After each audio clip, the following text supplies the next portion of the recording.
On the scorecard of celebrity endorsements, the 2008 presidential election was never even close. Obama had the likes of Oprah, Barbara, and Stephen in his corner. John McCain had Wilford. Yes, Brimley.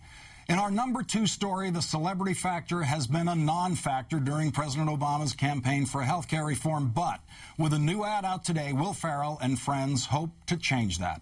The public service announcement is called Something Terrible is Happening and stars Will Ferrell and Mad Men's Jon Hamm, among others. It is a collaboration between MoveOn.org and Will Ferrell's website, Funny or Die. We leave it to you to decide whose side Mr. Ferrell is on this time.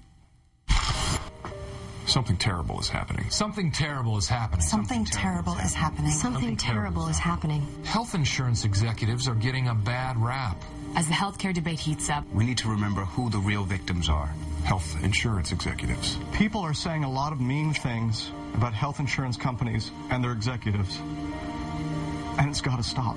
These great businessmen are American heroes. So why is Obama trying to reform healthcare when insurance companies are doing just fine, making billions of dollars of profit? Obama, why? Insurance companies need our support because they keep our selfish priorities in check when we can't. Please, doctor, my daughter's dying. She needs medication. Think about somebody else for once. If my kid falls off his bike and breaks his leg, he should have to pay that money out of pocket, out of his allowance. How else is he going to learn not to fall off that bike?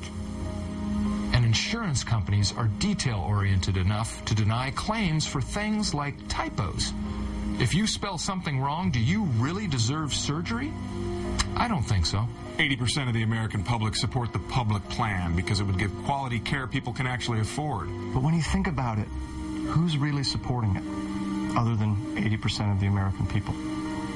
And the public option would make insurance companies lower their prices and give better service in order to compete. What's so American about competition? But health insurance companies are huge. They need to make big profits so they can afford to give their employees health insurance. Believe me, that stuff's not cheap.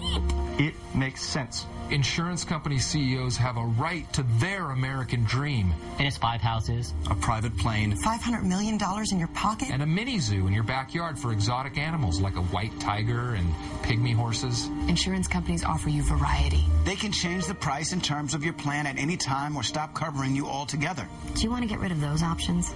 So join us in the fight to protect our insurance company profits. They've looked out for our best interests for so long. Now we should look out for theirs. And I'm not being sarcastic, not at all.